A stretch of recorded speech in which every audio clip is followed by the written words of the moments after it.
Hi everyone, मेरा नाम अभिषेक है। और अगर आपको जो डिस्कशन इस चैनल पे होती है और जो बातें होती हैं, अगर आपको वैल्यूबल लगती हैं या आपकी लाइफ में ये किसी कोई पर्सपेक्टिव ऐड करती हैं, तो प्लीज़ इस चैनल को सब्सक्राइब करो। और वीडियोस अगर आपको पसंद आए, उनकी कॉन्सेप्ट या बात करने की या डिस्कशन, तो प्लीज़ लाइक करो। और अगर आप किसी चीज़ से डिसएग्री करते हो या अग्री करते हो या कोई एक अपना पर्सपेक्टिव ऐड करना चाहते हो, तो प्लीज़ कमेंट में बताओ। देखने के लिए थैंक यू। हम अक्सर देखते हैं कि बहुत सारे यूट्यूबर्स जो हैं वो ऑनलाइन इंडिया से रिलेटेड कंटेंट बनाने लग गए हैं पिछले 4-5 साल में। और ज़्यादातर हमारे लोगों का या बाहर के लोगों का भी ये कहना होता है कि ऐसा इसलिए किया जाता है क्योंकि इंडिया से रिलेटेड कंटेंट बनाओगे तो आप को व्यूज़ ज़्यादा मिलेंगे, और उस चीज़ का फ़ायदा उठाने के लिए वो वैसा करते हैं। और हम ये देखते हैं कि उसको देख के हमें काफ़ी गुस्सा भी आ जाता है हमारे काफ़ी सारे लोगों को। वो कहते हैं कि आप क्यों एक जेनरिक म्यूज़िक ही चलाते हो इंडिया के लिए, क्योंकि वो फ्री है। क्यों आप हमेशा इंडिया के गरीब पार्ट्स दिखाते हो, क्योंकि वो बाहर सेल होता है। जब वो एक वीडियो बना रहे हैं तो उनका मकसद ये है कि ज़्यादा से ज़्यादा लोग उसको देखें। और इंडिया के मामले में क्या चीज़ बिकती है? हमारा पुराना कल्चर, आर्किटेक्चर, और ऑफ कोर्स वेस्ट में गरीबी, कि इंडिया कितना गरीब है। वो यही चीज़ ज़्यादा दिखाने की कोशिश करते हैं कि देखो ये कितने गरीब हैं और हमारी कितनी हम उनसे कितने बेहतर हालात में रह रहे हैं। ये सोचने वाली बात है, एक माइंडसेट भी है लोगों का कि अपने आप को अपनी to pat their backs. We are a good example. हमारी गरीबी दिखा के वो अपनी कमर पे, जैसे कहते हैं ना, पीठ ठोक सकते हैं कि हम बहुत बढ़िया हैं, देखो हम इनसे कितने बढ़िया हैं। जैसे कि हम भी एज अ पीपल अगर कोई ऐसा कंटेंट देखते हैं जिसमें कि हम दूसरों से बेहतर दिखाए जा रहे हैं, तो वो हमें भी अच्छा ही लगता है। तो वो ह्यूमन टेंडेंसी है। इसीलिए जब आप देखते हो कि फॉरेनर जो भी इंडिया से रिलेटेड कंटेंट बनाते हैं उसमें वो बुरी चीज़ दिखाते हैं।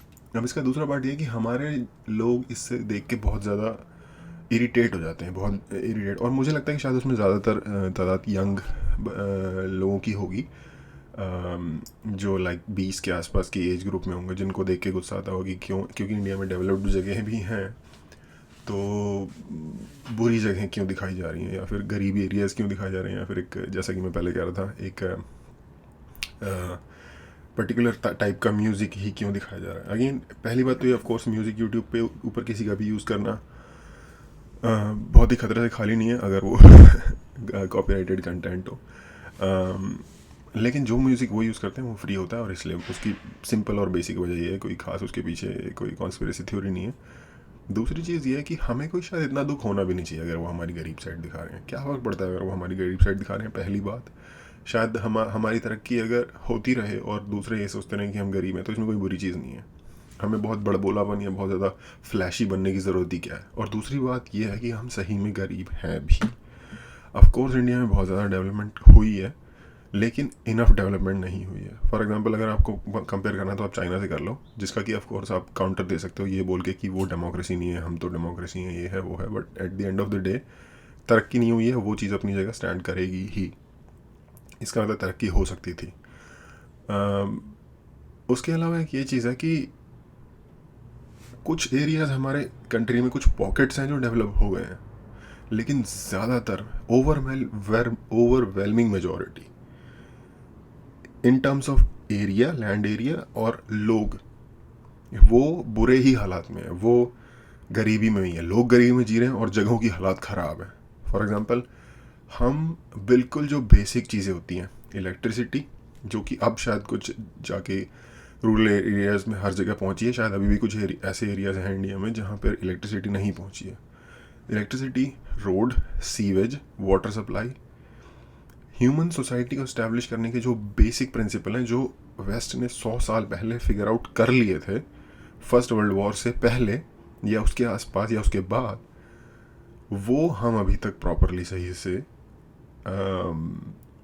एस्टैब्लिश नहीं कर पाए हैं, या फिर उसको सॉल्व नहीं कर पाए हैं, उस प्रॉब्लम को, उसको लाइक एक स्टैंडर्डाइज वर्जन में अप्लाई करके पूरी कंट्री में, और उसको रन नहीं कर पा रहे। रैंडमली चल रहा है, जिसको जुगाड़ कहते हैं, एक जुगाड़ के तौर पे पूरा का पूरा सिस्टम चल रहा है।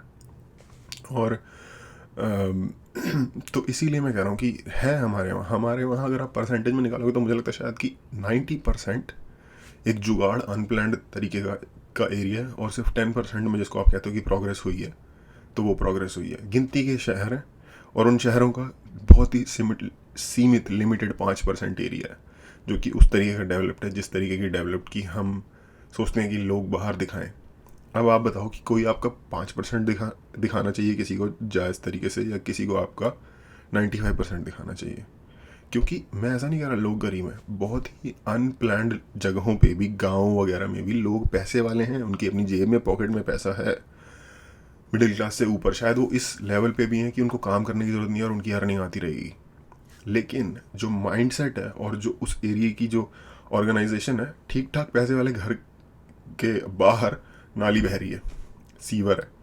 शायद अगर गांव वगैरह का एरिया तो आपको जंगली नहीं है, जो रोड पे घूमने वाले जानवर होते हैं जैसे सुअर या कुत्ते, ये दिख जाएंगे आपको।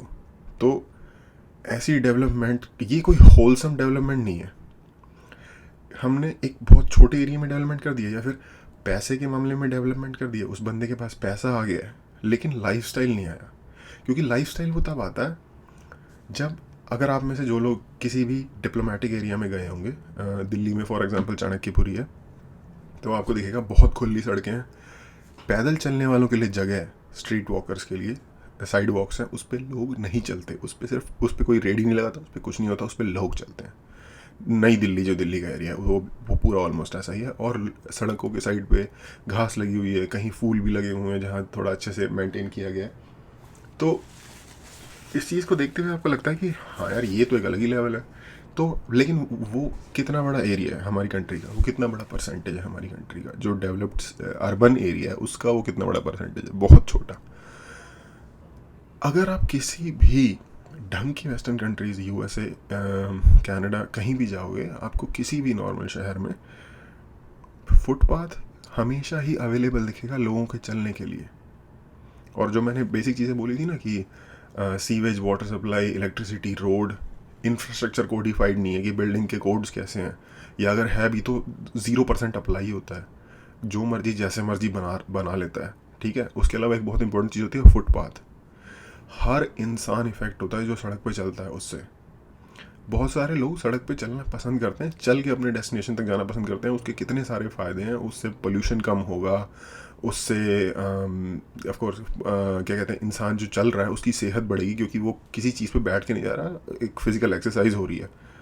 लेकिन वो सिर्फ इस वजह से अवॉइड कर देते हैं किसी जगह पे चल के जाना, क्योंकि रास्ते में चलने के लिए फुटपाथ नहीं है, उसको नीचे उतरना पड़ेगा, ऊपर जाना पड़ेगा, रोड आएगा, इसे पीछे से रिक्शा आ रहा है, उधर से गाड़ी आ रही है, कुछ आ रहा है। ठीक है। और धूल उड़ रही है, पोल्यूशन उसके मुंह में जा रहा है। वहीं अगर साइड में उसकी अपनी लेन होती चलने के लिए, जहाँ पे सिर्फ लोग चल रहे हैं और साइड में थोड़ी बहुत घास लगी हुई है, तो एटलीस्ट वो शांति से चल के जा सकता है। अगेन जैसा मैंने कहा, उसकी एक्सरसाइज भी होगी, वो फ्री में पहुंच जाएगा उस जगह पे, और पोल्यूशन भी कम होगा। इस चीज़ पे हम ध्यान नहीं दे रहे। फुटपाथ बनाने में फॉर एग्जांपल मैं आपको बताता हूँ, हमारी कंट्री में हर 5 साल बाद पुराने टाइल उखाड़ के फुटपाथ पे पहली बार तो टाइल लगाते हैं। क्यों स्पेंड कर रहे हैं हम पैसा टाइल के ऊपर? उसका ऑल्टरनेटिव क्या है वो भी बताता हूँ। हर 5 साल बाद हम फुटपाथ से टाइल उखाड़ देते हैं, ठीक है, और नई टाइल लगाते हैं। और टाइल, ये मतलब वो जो एक कलर्ड ब्रिक्स जैसी चीज़ होती है, उसका क्या फ़ायदा है? किसी भी अच्छी, जैसा कि मैंने कहा यूएसए कनाडा का एग्जांपल दोबारा ले लेते हैं। आप वहाँ जाओ, आपको दिखेगा फुटपाथ होता है सिंपल, इतना ऊंचा, लगभग 6 इंच ऊंचा, और जस्ट एक मोल्डिंग के अंदर कंक्रीट पोर किया हुआ होता है। कोई टाइल नहीं, कोई कुछ नहीं, इनफ कंक्रीट पोर करके, बस एक कंक्रीट का ऐसा फर्श आपने देखा होगा कभी कभार, गलियों का भी, जहाँ पे बजरी वाली रोड नहीं होती वहाँ पे कंक्रीट वाली रोड होती है, बस वो चीज़ होती है। सिंपल होता है, 4 से 4.5-5 फुट चौड़ा, जिसमें से कि 2 इजीली लोग एक दूसरे को अक्रॉस आ जा सकें, कि एक इधर आ रहा है तो एक जा सके। बस जितनी दूर में हमारा 1 किलोमीटर का फुटपाथ बनता होगा, उतनी देर में ये लोग कम से कम 20 किलोमीटर फुटपाथ बनाते हैं। और इनको वो चेंज नहीं करना पड़ता, क्योंकि वो कंक्रीट है, वो टूट ही नहीं रहा, लोग चल रहे हैं ना उस पर, उस पर कौन सा ट्रक चल रहे हैं, वो टूटता ही नहीं है, वो अपनी जैसा उन्होंने बनाया था वैसे ही एग्जिस्ट करता है, बस गंदा हो जाता है टाइम टू टाइम। ठीक है। तो उसको वो सिटी वाले आके 4-5 साल में क्लीन करके चले जाते हैं। कोई पैसा नहीं लग रहा और एक बहुत अच्छी सर्विस प्रोवाइड की जा रही है। हमारे वहाँ 20 गुना पैसा खर्च हो रहा है, वेस्ट हो रहा है जो कि, और सर्विस नहीं मिल रही, क्योंकि हमारे, और इनफैक्ट हमारे तो फुटपाथ बहुत चौड़े हैं, लेकिन उसका यूज़ कैसे होता है? किसी ने जूस की दुकान लगा दी, किसी ने छोले भटूरे की रेडी खोल दी, किसी ने बर्फ़ बेचने के लिए, अब तो खैर मुझे लगता है वो प्रैक्टिस कम हो गई, लेकिन मैं जब छोटा था तो एक बंदे ने बर्फ़ बेचने के लिए ऑक्यूपाई कर लिया, बहुत जगह से टूटा हुआ है क्योंकि उसके ऊपर गाड़ी चली गई। कितनी देर का फुटपाथ आपको दिखता है जो अनऑब्स्ट्रक्टेड है, जिस पर चला जा सकता है, और उस पर टाइल क्यों लगा रहे हैं मुझे तो समझ में नहीं आ रहा। और उसको इतना ऊंचा क्यों बना रहे हैं? छोटा बनाओगे तो उस पर कोई ट्रक लेके चढ़ जाएगा, और अगर जिसने चढ़ना है वो तो बड़े वाले पे भी चढ़ ही रहा है। तो हम बहुत ही फ्री वाली चीज़ें जिसमें कि पैसा नहीं लगना, दिमाग लगना है और डिसिप्लिन लाना है लोगों के अंदर, एजुकेशन लानी है। हम उन चीज़ों को नहीं कर पा रहे। तो अगर कोई फॉरेनर हमारी कंट्री की गरीबी दिखा भी देता है जो झुग्गियों में, वो झूठ दिखा रहा है क्या? वो नहीं है क्या? वो नॉन एग्जिस्टेंट है क्या? रहते हैं ना लोग झुग्गियों में, तो तभी तो वो दिखा रहे हैं। आपकी तरक्की कैसे हुई है? फॉर एग्जाम्पल यार, तरक्की की भी बात कर लेते हैं। जो साइबर सिटीज़ में तरक्की जिनकी आप बात कर रहे हो ना, गुड़गांव वगैरह, गुड़गांव आप जाके देखना, ऊपर देखोगे तो बिल्डिंग दिखेगी, नीचे देखोगे तो वही टूटे फूटे फुटपाथ और टूटी हुई रोडें दिखेंगी। ये कैसी तरक्की है? ये तो खिचड़ी है, मिक्स है। और वो जो तरक्की हो रही है वो क्या है? वेस्ट की कंट्रीज़ का, अमेरिका, यूके, यूरोप का, आपके पास काम आता है हिसाब करने वाला, जो मुंशी का काम होता है ना हिसाब करने वाला, वो आपके पास आता है। और मैं उसकी ये नहीं कह रहा, उसको मैं डाउन डिमीन नहीं करना चाहता, लेकिन आप इसको सोच के देखो, आप किसी का बैक एंड का काम कर रहे हो और उस पैसे, वो जो है ना एफ्लुएंस आपको दिख रहा है, वो एफ्लुएंस भी उससे आया हुआ है, लेकिन उसको भी सही, मतलब एक जैसे कहते हैं ना कंप्लीट होलसम टर्म में हम कंप्लीट नहीं कर पाए, एस्टैब्लिश नहीं कर पाए, क्योंकि ऊपर बिल्डिंग है लेकिन नीचे तो गंदी है ना। जो कॉम्प्लेक्स है, फॉर एग्जांपल मान लो गुड़गांव की कोई सी भी DLF का कोई सा भी जो साइबर सिटी टाइप की जो जगह है, वो उसका कॉम्प्लेक्स है, कॉम्प्लेक्स से बाहर निकलोगे दोबारा इंडिया शुरू हो जाएगा गेट के बाहर, क्योंकि फुटपाथ टूटा होगा, साइड में रेडी लगी होगी, धुआं डीजल का छोड़ते हुए ऑटो जा रहा होगा, जो क्या कहते हैं आवाज़ ऐसी निकाल रहा होगा कि उसको देख के ऐसा लगेगा धरते धर वो उसके सारे पार्ट खिलर जाएंगे थोड़ी देर के बाद। तो यार हमने होलसम डेवलपमेंट की ही नहीं है कंट्री में। और होलसम, मैं ये नहीं कह रहा कि हमारे यहाँ गरीबी मतलब अभी भी वही है जो पहले थी। ऑफ कोर्स गरीबी कम हुई है, ऑफ कोर्स लोगों के पास पैसा आया है। पहले किसी के पास मारुति 800 होना भी ऐसा होता था जैसे कि फरारी हो, और आज एक नॉर्मल घरों में भी 2-2 गाड़ियाँ होती हैं ठीक ठाक सी। लेकिन हम सुधरे नहीं हैं इंसान के तौर पे। हमारी कंट्री शायद जब हम थोड़ा आज से 15 या 20 साल पहले थोड़ा जो गरीब थे, शायद हम तब थोड़ी अच्छी कंडीशन में थे, क्योंकि हमारे यहाँ इतना पॉल्यूशन नहीं था, इतनी ज़्यादा धूल नहीं थी, इतनी ज़्यादा खिचड़ी नहीं बनी हुई थी इंफ्रास्ट्रक्चर की, इतनी ज़्यादा भीड़ नहीं थी शहरों में, तो शायद तब थोड़े बेटर थे हम।